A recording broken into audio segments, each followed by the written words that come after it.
Assalamualaikum warahmatullahi wabarakatuh. Terlebih dahulu, marilah kita awali pertemuan ini dengan sama-sama membaca basmalah. Bismillahirrahmanirrahim. Alhamdulillahirabbil alamin, wassalatu wassalamu ala asrofil anbiya'i wal mursalin Sayyidina Muhammadin wa ala alihi wa ashabihi ajmain, amma ba'du. Semoga kita semua pada hari ini dalam keadaan sehat selalu, amin ya rabbal alamin. Hari ini saya akan menyampaikan tentang tema peran politik dalam pembangunan pendidikan, di mana antara politik dengan pendidikan itu sudah saya jelaskan terlebih dahulu sebelumnya, hubungan dan sinergi antara keduanya.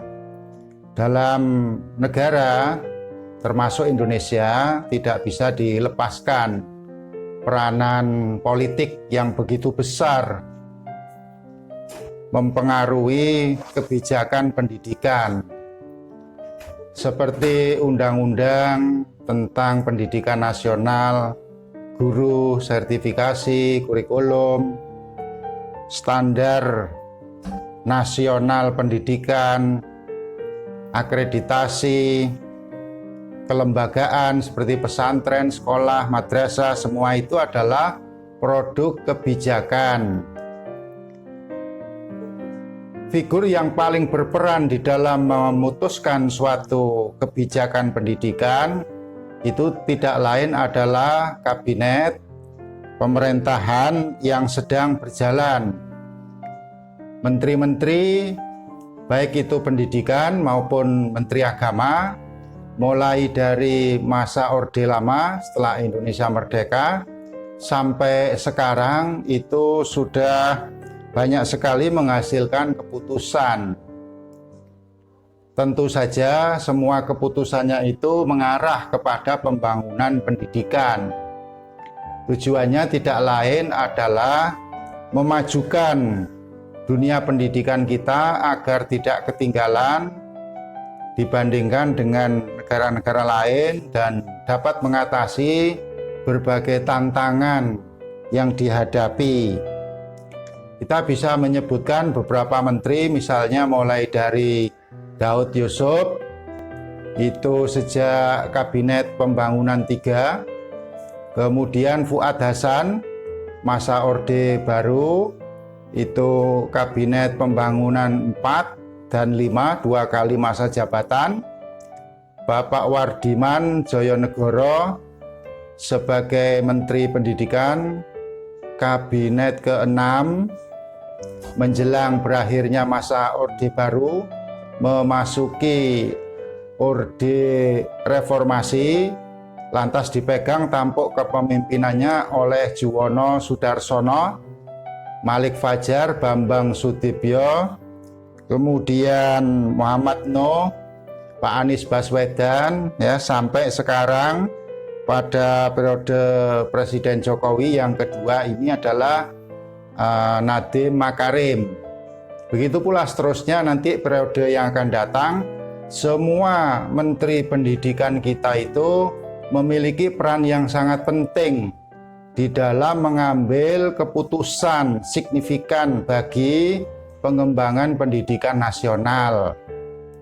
Ada beberapa fungsi politik atau peranan politik dalam kaitannya dengan pendidikan, yaitu yang pertama merumuskan kebijakan, yang kedua memadukan kepentingan atau mencari jalan tengah dari berbagai pendapat, yang ketiga membuat kebijakan umum terkait dengan pendidikan nasional. Setelah itu yang keempat menerapkan, melaksanakan keputusan, dan tidak berhenti pada penerapan. Yang kelima, pengawasan atau supervising kepada pelaksanaan kebijakan pendidikan. Yang keenam, harus ada komunikasi politik. Ketujuh, sosialisasi. Dan kedelapan, itu ada feedback, follow up, dan berupa rekrutmen kebijakan politik. Agar lebih jelasnya, saya uraikan satu persatu. Kalau Anda siap dengan catatannya, ya boleh untuk tambahan materi. Tapi kalau tidak, ya cukup mendengarkan saja, karena bahannya sudah saya sajikan. Yang pertama, fungsi politik bagi pendidikan itu adalah perumusan atau perencanaan, planning. Di sini tuntutan politik suatu negara itu adalah mengembangkan pendidikan. Maju mundurnya suatu bangsa itu diukur oleh indikator pendidikan. Tidak ada satu negara pun yang maju di dunia ini tanpa dibarengi dengan kemajuan di bidang pendidikan. Amerika Serikat misalnya bisa kita anggap sebagai negara superpower, dan dia mengutamakan program-program pendidikannya. Dikatakan dalam satu berita itu, anggaran pendidikan di Amerika Serikat adalah terbesar nomor 2 setelah militer. Begitu besarnya anggaran pendidikan sampai Amerika Serikat itu meraih prestasi World Class University atau universitas tingkat dunia.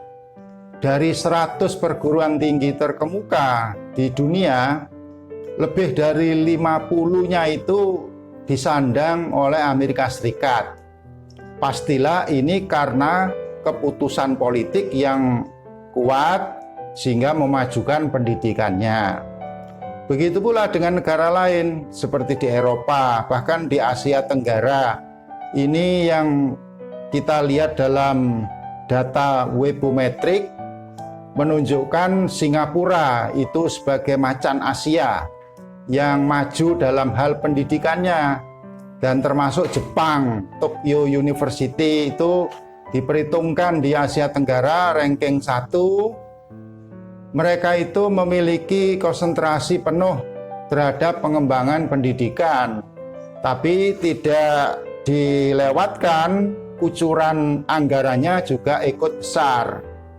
Indonesia itu masih belum meraih prestasi yang di papan atas, tetapi masih perlu berjuang karena posisi dari lembaga-lembaga pendidikan itu peringkatnya masih di bawah 100. Artinya ya tidak top 100 university ya. Dan itu perlu didukung oleh tuntutan politik atau keputusan politik pemerintah yang lebih kuat lagi. Misalnya dengan memberikan anggaran bantuan, beasiswa, percepatan untuk mendapatkan peningkatan SDM, mutu yang handal. Saya mendengar berita di berbagai media sosial, meskipun di musim pandemi ini ternyata banyak negara memberikan peluang-peluang kesempatan untuk mendapatkan beasiswa studi di luar negeri. Termasuk pemerintah Indonesia juga tidak sepi atau tidak istirahat dari masa pandemi ini untuk melaksanakan fungsi pendidikannya. Merumuskan kepentingan atau kebijakan pendidikan ini juga dibantu oleh masukan para lembaga swadaya masyarakat atau LSM dan kelompok kepentingan. Biasanya disebut dengan interest group. Seperti misalnya kalau di lingkungan Kementerian Pendidikan itu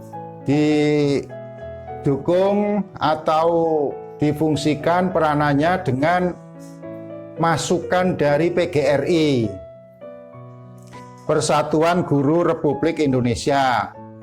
Di Kementerian Agama itu didukung atau dibantu masukannya oleh ormas Islam seperti NU dan Muhammadiyah atau Majelis Ulama Indonesia, sehingga terjadi sinergi antara politisi, pemerintah dengan masyarakat dan kepentingan kelompok. Kemudian peranan yang kedua setelah merumuskan itu membuat kebijakan terkait dengan pendidikan. Nah, rumusan itu tindak lanjutnya adalah pembuatan, dan di sini melibatkan banyak pihak juga, termasuk DPR yang membidangi kerja pendidikan. Ada komisi-komisi ya yang membahas mengenai kebijakan pendidikan tersebut sebagai alternatif. Di situ diusulkan oleh perwakilan dari partai, kemudian nanti ada keputusan bersama dan itu diajukan sebagai kebijakan pemerintah. Fungsi ini, pembuatan ini dipegang oleh lembaga legislatif, yaitu DPR tadi, dan eksekutif tidak lain adalah pemerintah itu sendiri. Yang ketiga, fungsi penerapan. Tadi sudah saya katakan tidak hanya buat apa banyak peraturan tapi tidak dilaksanakan, apalagi dilanggar. Yang lebih penting dari proses pembuatan kebijakan pendidikan itu adalah diterapkan, implementation. Maka fungsi menerapkan ini lebih besar karena dia membutuhkan keterlibatan semua pihak, masyarakat secara umum. Kalau pemerintah sudah membuat kurikulum seperti sekarang yang berlaku itu Merdeka Belajar dan Kampus Merdeka, maka kelanjutannya adalah diterapkan. Dan menerapkannya itu membutuhkan sosialisasi, termasuk SDM, pelatihan, anggaran, dan waktu ya. Waktu itu yang cukup lama, tenaga yang cukup besar karena melibatkan banyak orang. Nah, kemudian yang berada di garis terdepan dalam penerapan kebijakan pendidikan ini tidak lain adalah aparat birokrasi, yaitu para pejabat mulai dari tingkat pusat sampai daerah, mulai dari kementerian sampai kepada lembaga pendidikan, termasuk kepala sekolah, rektor, direktur, kiai, dan pimpinan dari lembaga pendidikan.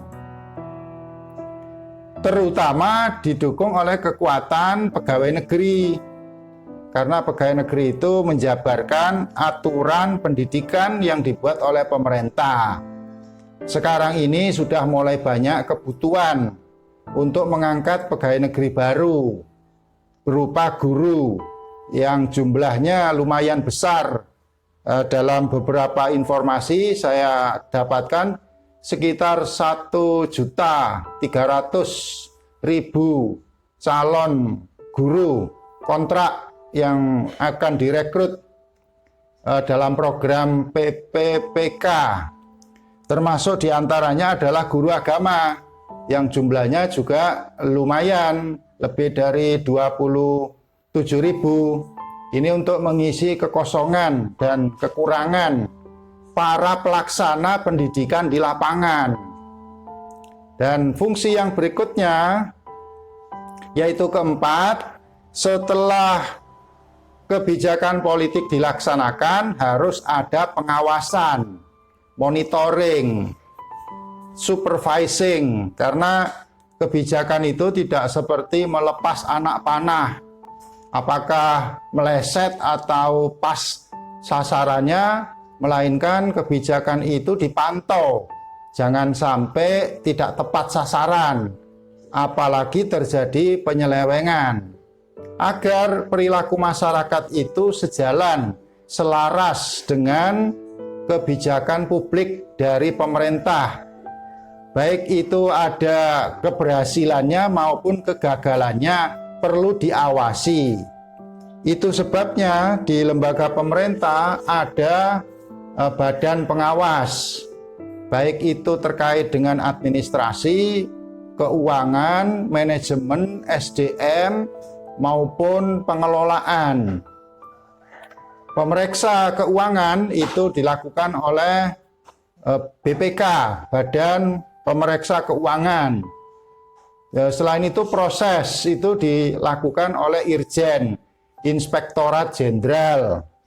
Kalau dijumpai temuan ada penyimpangan, apalagi korupsi, maka jadi urusan ke pengadilan dan bisa juga diusut oleh Komisi Pemberantasan Korupsi KPK.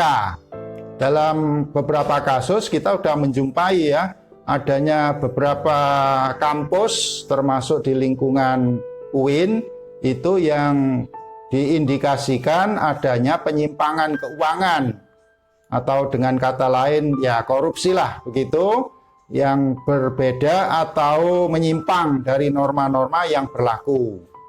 Fungsi pengawasan ini dilakukan oleh lembaga peradilan dan untuk memutuskan perkara.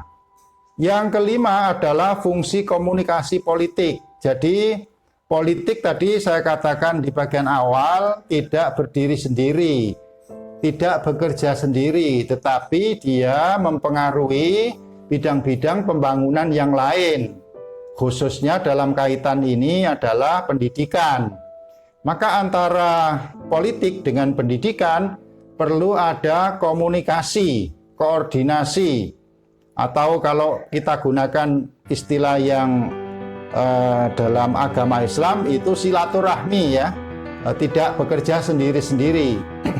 Maka pemerintah sebagai figur kekuasaan politik itu menyampaikan informasi keputusan-keputusan yang dibuatnya kepada masyarakat, khususnya para penyelenggara pendidikan, sehingga masyarakat bisa mengetahui apa yang dikehendaki, arah pembangunan pendidikan nasional itu. Seperti kurikulum, kita anggap contohnya kurikulum 2013 adalah keputusan pemerintah yang kemudian diinformasikan, dikomunikasikan kepada masyarakat, sekolah-sekolah mulai dari SD sampai perguruan tinggi atau dari madrasah sampai UIN, semuanya mendapat komunikasi tentang kurikulum 2013. Walaupun di sana sini kita jumpai ada miskomunikasi, tetapi pada akhirnya mereka semua menerima keputusan pemerintah untuk merubah atau mengembangkan kurikulum menjadi kurikulum 2013. Akhirnya kita sekarang sampai saat ini sudah melaksanakan kurikulum 2013 berkat komunikasi yang baik.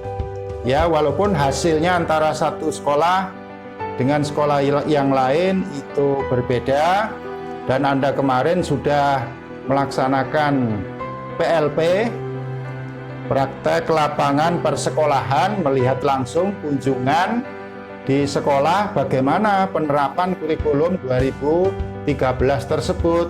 Kiranya itu membuktikan bahwa komunikasi politik terhadap dunia pendidikan itu sudah berjalan, namun membutuhkan waktu. Yang berikutnya, yang keenam dan ketujuh, saya gabungkan jadi satu, yaitu sosialisasi politik.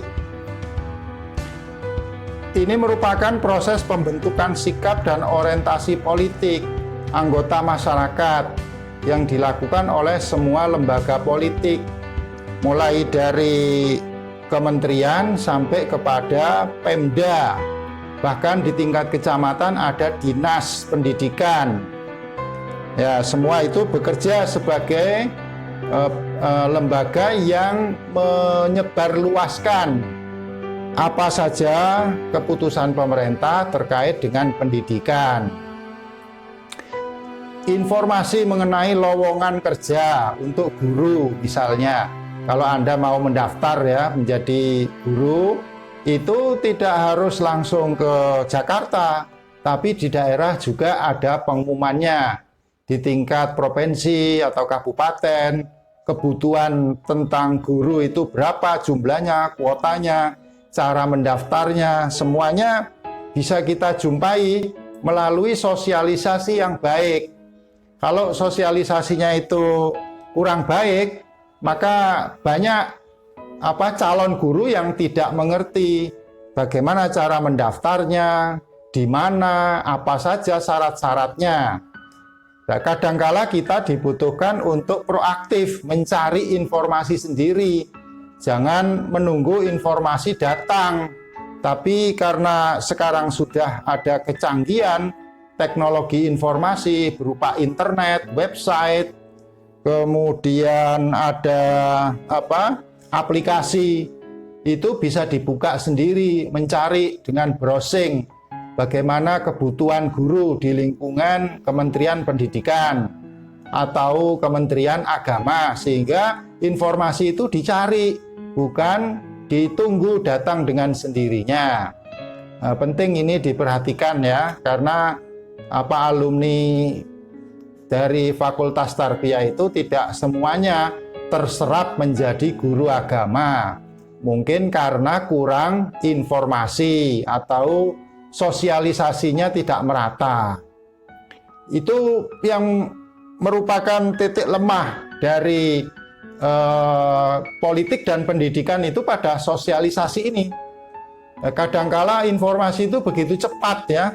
Hari ini misalnya saya buka di WA Group itu, ternyata di UIN Sunan Ampel ada kegiatan vaksin. Tapi informasinya baru tadi pagi, kemarin tidak ada. Makanya itu sosialisasi butuh waktu, tenggang, interval agar tidak mendadak dan pihak-pihak yang terkait itu bisa siap. Bagi saya yang penting kita sehat semuanya. Yang terakhir adalah rekrutmen politik atau pengangkatan ya, pengangkatan dengan jalan menyeleksi orang-orang yang akan dipilih atau diangkat sebagai pejabat negara, termasuk untuk menjadi guru. Itu ada rekrutmen politik karena ada SK, ada sumpah jabatan, dan itu dipilih oleh otoritas yang berwenang, yaitu lembaga tersebut, lembaga pemerintah. Artinya kalau kita sudah direkrut sebagai orang yang bekerja di bidang politik sebagai guru, maka punya tanggung jawab, baik itu kepada lembaga maupun kepada negara, agar misi dari pembangunan pendidikan nasional itu bisa berjalan searah, tidak ada yang itu menyimpang atau berubah haluan. Demikianlah materi tentang peran politik dalam pembangunan pendidikan. Saya harap materi ini tidak terlalu cepat saya sampaikan, apalagi Anda sudah bisa melihat tayangan dan juga bahan, bisa dipelajari lebih lanjut, atau kalau kurang jelas sekarang boleh ditanyakan atau dikomentari.